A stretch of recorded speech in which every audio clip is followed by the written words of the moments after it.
In an industry stuffed with marketing bullshit, empty promises, and shiny-suited liars, one woman's had enough. She knows what it's like to have the wrong clients, no money, and no time for fun. But she also knows how to fix it. And on the Business for Superheroes show, she promises to tell the down and dirty truth about business, sales, and running away with the circus. Here's your host, Vicky Fraser.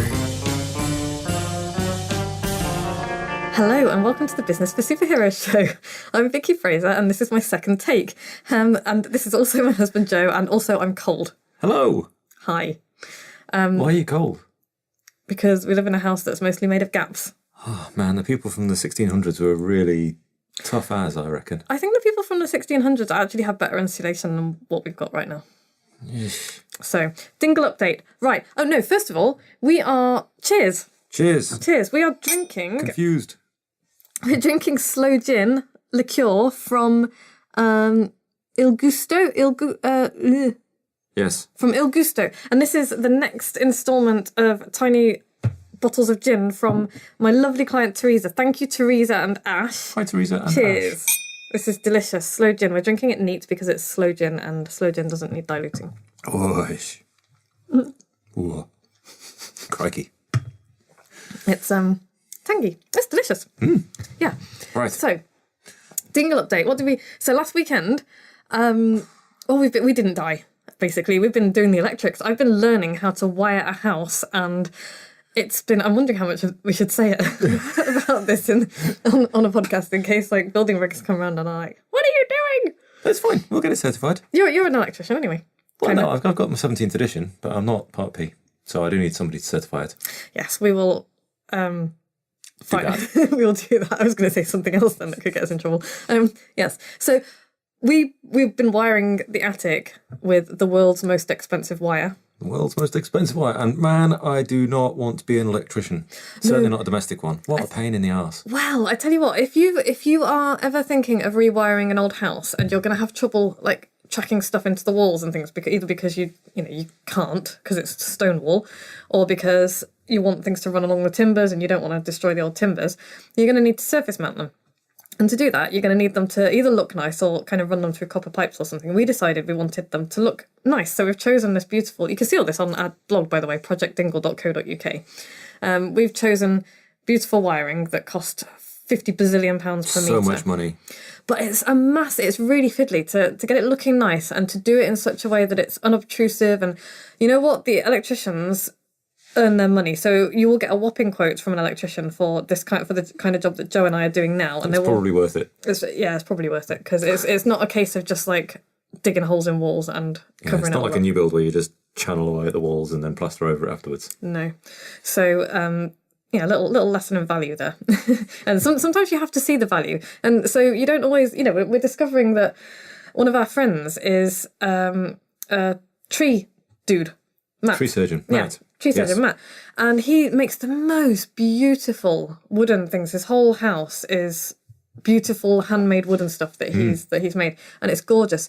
And he was telling us a bit about, how it works and oak is incredibly expensive because it's so labour intensive and it's hard to work. And, whenever you're thinking of buying something in oak, you're thinking, gosh, that's a lot of money. It's worth it. Yeah. It's not, you're not being ripped off, basically, because it'll last forever. Anyway, so we didn't die. That's good. Well, we haven't actually technically connected anything either. Well, that's hardly the point, Joe. By the time you hear this podcast, we may have connected things and therefore things may have gone wrong. So if you never hear from us again, then that's probably why. It'll be fine. Okay, so what are we talking about this week? We're talking about the power of no. Right. And that's been inspired by two things actually. First of all, Harvey and Donna from Suits. Okay. Because... What did you just say to me? You shit the bed. Harvey and Donna from Suits. Because in the episode that we're on like season 7, in the episode that we were watching the other night, Donna finally realised that she'd spent her whole career putting Harvey's needs above her own. And that's really no way to live your life. No. There's no way for anyone to live their lives. You can't spend your life putting everyone else's needs above your own. It's crazy. So there's that. And I was also talking to a friend of mine today who's also a business owner, and she has been, well, she's just been struggling a little bit for a variety of life reasons, not all of which are her doing, and some of which are just, it's just everything happens at once. And so she's found herself feeling like she has to say yes to everything. And we were having a chat about this today. I was like, you need to have time to sleep. And she was talking about getting up at 5 o'clock in the morning and just to get more done. And I'm like, okay, I understand that. I understand where that's coming from because I've been there. Yep. But you have to leave space for yourself.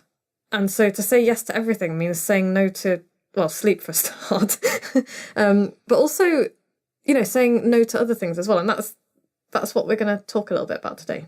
Okay. So you haven't seen any of these notes, have you? No, I've just sat down shivering and I'm just here. Yeah.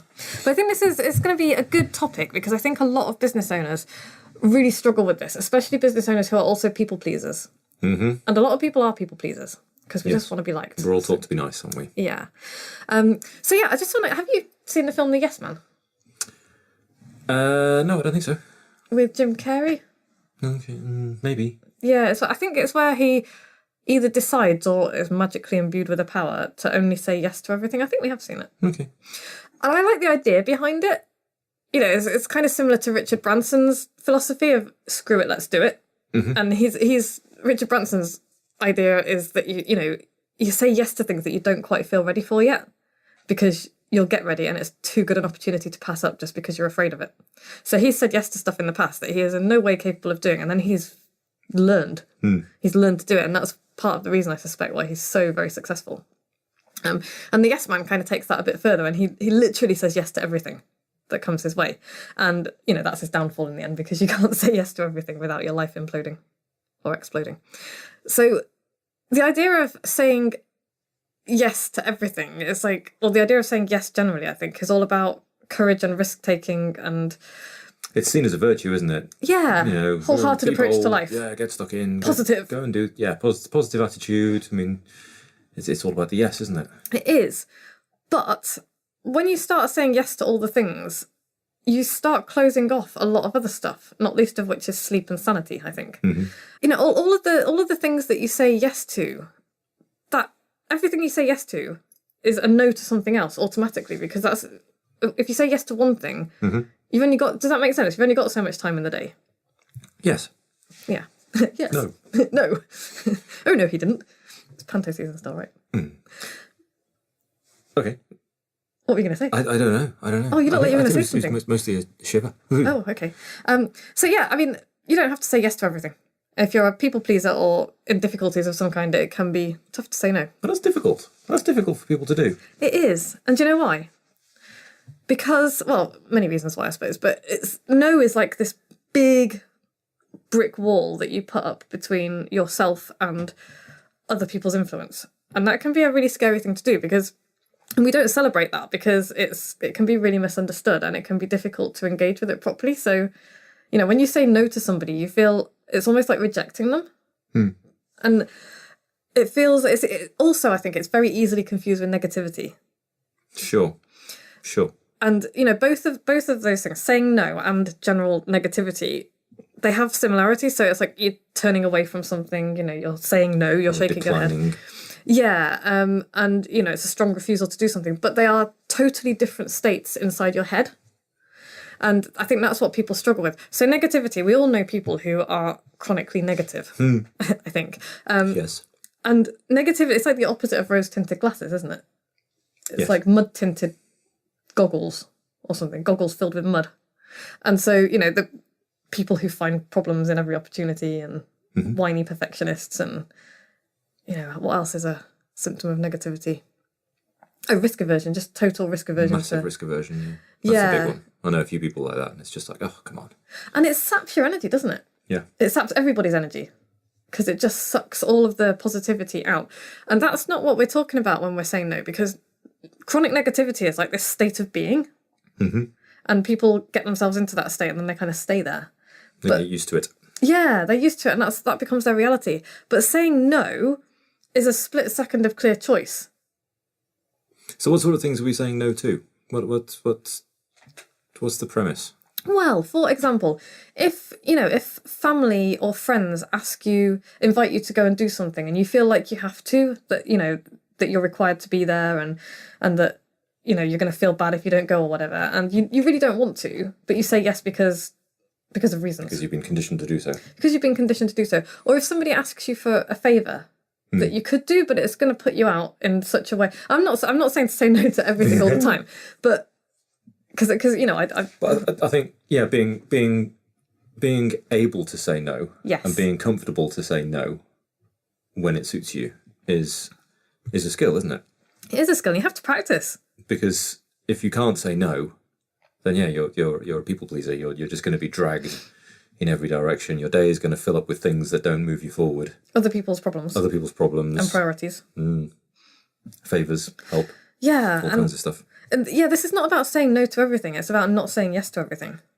And it really genuinely does take practice. Especially when you're a business owner and you feel like you have to say yes to everything that comes along, especially in the beginning. Yeah. Because you're worried about money and where the money's coming from.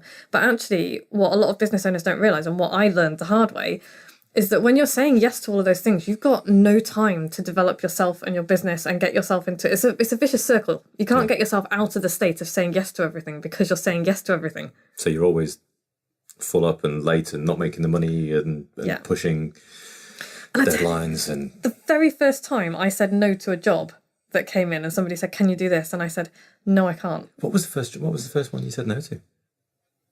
I knew you were going to ask me that, and I can't remember. No. I can just remember how I felt when I did it. I'm trying to remember. But I can remember how I felt when I did it, and how I felt was taller. Sure. That's the only way to describe it, was just taller. I mean, it does... If we're talking about a business sense only, then saying no to a job or an opportunity or somebody who's offering you some commission or whatever it is that they're, whatever it is they're going to do, whatever it is they want you to do, the room and the ability to say no is actually quite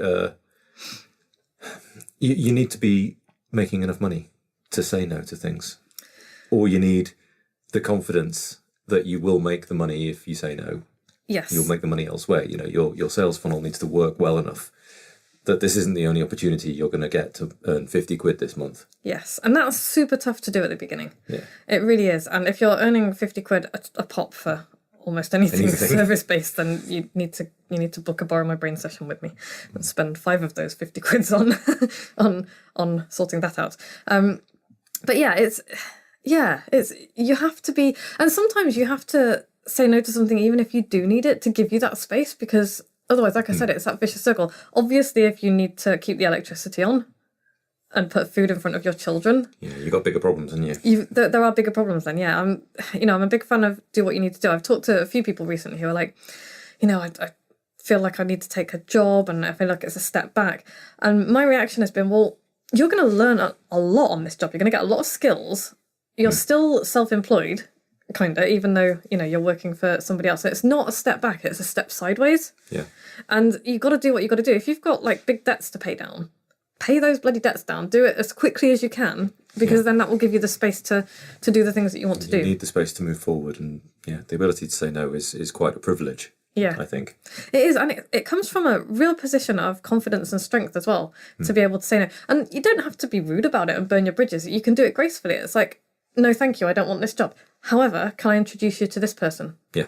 Because I know somebody who'd love that. Yeah, and I know someone who'd be great at that. And that's great for 3 reasons, because you're helping 3 people then. You're helping yourself by saying no and getting confident and giving yourself space to do things. You're helping the potential client out because you're not just leaving them with nobody. And you're helping somebody else out by putting work their way. Yeah. It's a circle of joy. As long as that's the work they want. Yeah, and they can say no. They can say, actually no, but I do know somebody else.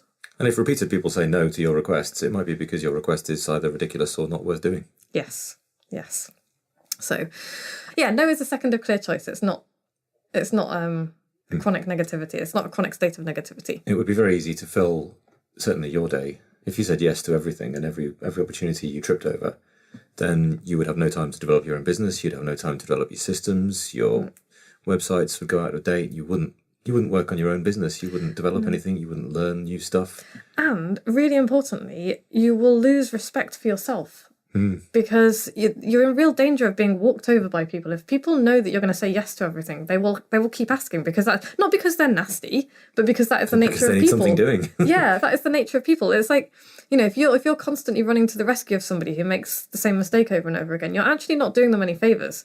You know, that the nature of people is that you will keep doing what people allow you. People will treat you how you allow them to treat you. And even if you've got your eyes on your business prize and your future business marvellousness is over in this direction, if you keep saying yes to everyone who crosses your path, you're not going to get there. No, and you know, there's a way to choose as well. I think this is quite a succinct. Is that how you say it? Succinct. Yes. Yes, a succinct way of, you know, Strong gin, huh? summing this whole thing up. If it's not, if your answer to somebody's question or request or opportunity is not hell yeah, say no. Okay. So if you're not like super enthusiastic about it for whatever reason, either because it aligns with your priority, or because it's something that you desperately want to do, or because you really want to help somebody else out, and that, you know, it means a lot to you, then don't say yes to it. If it's super important, if it's not important enough to get you excited about it in some way, or to get you revved up in some way, then don't do it. Okay. Because, and this kind of holds true for me, because all of the times that I haven't listened to myself and I've said yes anyway, I've regretted it.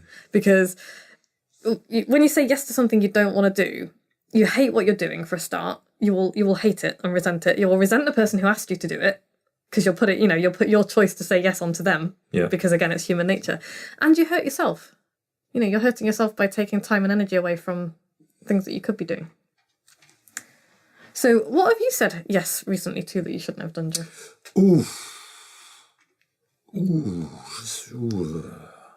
I don't know. We occasionally at work get sucked into projects that, in retrospect, we should have been more careful about. We do get sucked into projects that turn out to not be as profitable as they should have been, or weren't as well scoped out as they should have been. And that's a mistake. That's a mistake. Yeah. Oh, that's whiskey. And yeah, when people ask you to read their book manuscripts as well. Oh, that's harsh. So Vicky has finished her book. First draft. I finished my shitty first draft. Shitty first draft, and has passed it over to me for reading and checking and red penning and checking for sense and direction and stuff. And, you know, I'm getting there. You promised you'd have it done last weekend. I know. So, public shaming. I'm not shaming you. So by the time you hear this podcast, I should be I should be well into my second draft, I hope. So, okay, so here's another quote that I found about saying no. A guy called Mark Suster, who is an investor apparently, said, "Everything you say yes to is incrementally one more thing to support, and you die a death by 1,000 cuts." Fair enough. It is fair enough, because it's like, yeah, it's like bleeding to death gradually. Death by 1,000 paper cuts, because you will if you say yes to everything. It's just, you've only got so much energy to go around. So I like that. And then Michael Hyatt has been talking about why we say yes when we mean no, or should say no. And there's 3 common reasons, he reckoned, and we've kind of covered them a little bit. Accommodation. So we say yes when we want to say no, usually when we value the relationship of the person making the request above the importance of our own interests. Right. Much like Donna did with Harvey in Suits. This is not a reference that's going to go down well with listeners, I think. Why? Suits is really popular. Is it? Yes. Okay. We're like 10 years behind everybody else, Joe. All right. Yeah. We've literally watched the entire back series of Suits over the last 6 weeks. Maybe 3 or 4 months. And we're finally catching up. And then we can stop and do something else. Yes. So second reason is attack. We say no poorly. We don't say no very well. And that's a result of valuing our own interests above the importance of the relationship. And that can make us fearful or resentful of the request, and we can overreact to the person asking. So that's a problem with saying no. Attack. We say no poorly. This is a result of valuing our own interests above the importance of the relationship. Yeah, so if you react badly to somebody asking you, you can say no badly back. So rather than being like, no, fuck you, it can be, actually, I don't feel like I can do this at the moment. No. Okay. And finally, another way to, or another kind of, why do we say yes when we mean no? Sometimes we say nothing at all. We avoid it entirely. And so because we're afraid of offending somebody, so we don't say anything. We hope the problem will go away, and it almost never does. Okay. So that's his kind of 3 things. But I would also add, we want to be liked. We say yes because we want to be liked. Yes, we want to be helpful and popular and nice. Yeah. And we think that if we say no to somebody for any reason, that they're going to hate us for it, which is almost always ludicrous, because most people, if you say no graciously, will be like, okay, cool. Oh, they might be momentarily miffed, but they're certainly not going to hate you for it forever. And if they are going to hate you for it forever, then you've got to question how important they are in your life. Yeah. So. I heard a nice thing. You know how you must get this feeling sometimes when you think, all right, so this weekend I've looked at my calendar and I've got all of these things I've got to do this weekend that I've said I was going to do, and I said I was going to do them 6 weeks ago, and now I'm obligated to do them. And it's visits here and it's visits there, and half marathons that you really wished you hadn't signed up for, and all that kind of stuff. And the advice was, don't say yes to anything in the future that you wouldn't say yes to if it was right now. Ooh, that's really good advice. So if you're thinking, if somebody says, hey, do you fancy going camping in February? We're going to go up to the top of Snowdon and eat, pickled herring. And, if you wouldn't say yes to that right now and pack your tent and go, then don't say yes to it for a few weeks in the future. That's really good advice. And I would add to that as well, that put it in your diary as if it was for tonight or tomorrow, and actually look at it in your online calendar and think, I've got to do that tonight. And just to, because that's, you've just said that, but just to solidify it and make it real. Look at it and think, do I actually want to do that right now? No. Don't put it in your calendar for some point in the future then. Yeah. Because you're not going to want to do it then either. But if it's something that makes you think, oh man, I don't want to wait that long, I want to do it now, then say yes to it. Yeah. That's really good advice. I like that.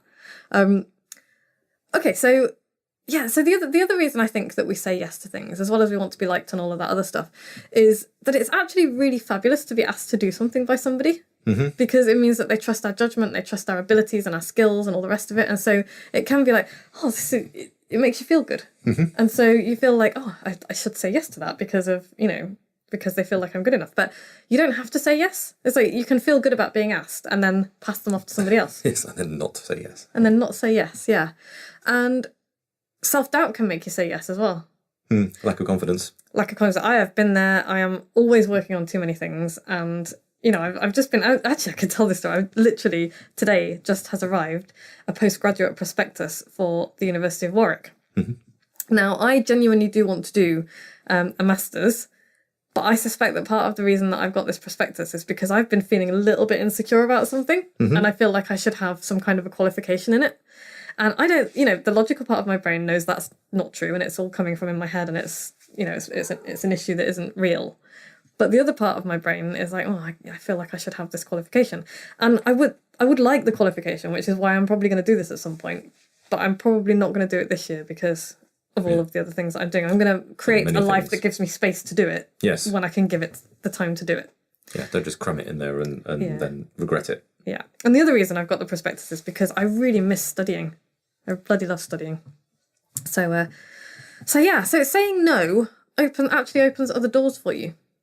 Because saying yes to everything closes a whole bunch of doors. And, if you say yes to a bunch of stuff that you then regret, and somebody comes along and asks you to do something that you really want to do, but then you can't do because you've already committed to some crap, then how are you going to feel? Yeah. So, if you're waiting for, or you're hoping a good opportunity might come along and you're thinking, oh, I'll just say yes to this because blah, then ask yourself, how would I feel if somebody asked me immediately after saying yes to this if I could do something that was like my dream project? And you would be gutted. So if it's not something that makes your heart sing, don't do it. Cool. Yeah. So, takeaway, next time you catch yourself about to say yes to something, really think about it. Why are you saying yes? Are you saying yes out of desperation or fear? Because that's a terrible reason to say yes to anything. Are you saying yes because you really want to be the person that you think somebody wants you to be? Which is ludicrous because you never know what other people are thinking. And you can't control their perception of you either, so you shouldn't try. Or are you saying yes because you really, really want to do it? And unless it's the last thing, then don't do it. Cool. Any questions? Not from me. No. Okay. Good. Just say no. Just say no, folks. So coming up next week, I just realised that we were supposed to be talking about how to read this week. That didn't happen. What? I know. I don't even remember why. I'm gonna try and come up with a little series. I think we're gonna do a little book writing series. Okay. Yeah, because my new book's coming out in March. Nice. And I would like to do a little bit on that. So we're going to start off a brand new series next week. And yeah, if you've listened to every episode of this podcast, email me, vicky@vickyfraser.com with your postal address, and I will send you a special superfan gift. It's amazing. You can join Bookaholics Anonymous, which is my free book club. And this month we are reading The Artist's Way by Julia Cameron, which is fabulous. And you don't have to be any kind of an artist. It's about creativity. Okay. And self-confidence. It's really cool. If you like this podcast, please go to iTunes and give us 5 stars and give us a review and subscribe and, generally share this podcast around. Sweet. Because we like that. We do. So yeah, Joe, anything else to say? Have a nice week. Yeah, have a great week, everybody. Have a great week. Say no to something you don't want to do. Yeah, say no to something that you don't want to do and then email me and tell me about it. Yeah, I would love to hear your no stories. Tell me about a time when you've really regretted saying yes to something. And it's like, I can see people emailing me with I said yes to a marriage proposal once. And also tell me about a time this week after listening to this podcast. Tell me that you have said no to something that you really didn't want to do. And I would love to hear that story. That'd be great. Yeah, and then we'll feature you on the podcast next week. Yeah. Unless you tell me not to, in which case we won't. Cool. Bye. Bye. Like what you've just heard? Tell your colleagues, tell your friends, send them to www.businessforsuperheroes.com/podcast.